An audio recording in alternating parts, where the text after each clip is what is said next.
एक तरफ अमेरिका और ईरान के बीच जंग भले ही थम गई हो, लेकिन मिडिल ईस्ट में बारूद की आग अभी भी सुलग रही है।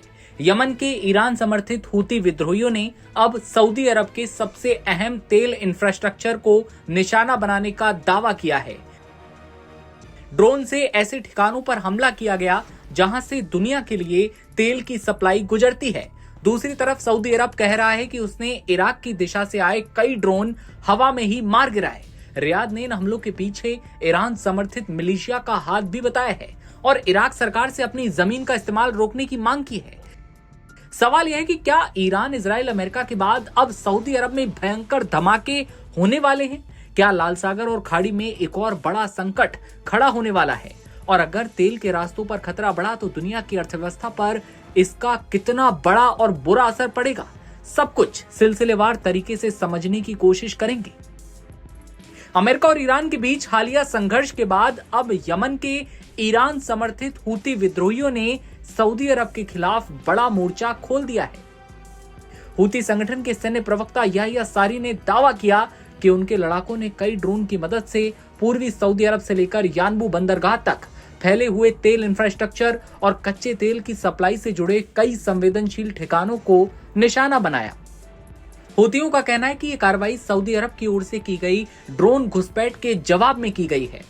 यानबू कोई साधारण शहर नहीं है, ये वही रणनीतिक बंदरगाह है जहां सऊदी अरब की मशहूर ईस्ट वेस्ट पाइपलाइन लाल सागर तक पहुंचती है। इस पाइपलाइन के जरिए फारस की खाड़ी से आने वाला तेल लाल सागर तक पहुंचाया जाता है।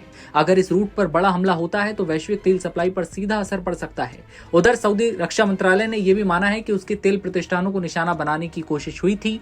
हालांकि मंत्रालय का दावा है कि उसकी वायु रक्षा प्रणाली ने कई ड्रोन को हवा में मार गिराया। सऊदी अरब का आरोप है कि ये ड्रोन इराक की दिशा से आए थे। उन्हें ईरान समर्थित आतंकवादी मिलिशिया ने लॉन्च किया था। मंत्रालय ने कहा कि ड्रोन पूर्वी सऊदी अरब और राजधानी रियाद की ओर बढ़ रहे थे, लेकिन समय रहते उन्हें हवा में ही मार दिया गया।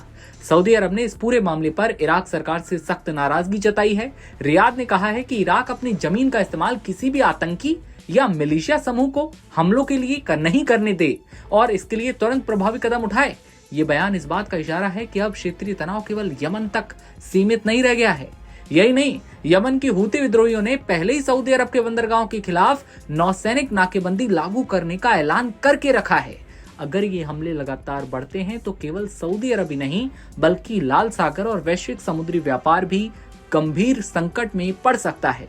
दुनिया की बड़ी तेल कंपनियां और अंतर्राष्ट्रीय शिपिंग पहले से ही इस क्षेत्र पर नजर बनाए हुए हैं, लेकिन अब आरोप कहीं ना कहीं जाकर ईरान पर लग रहा है।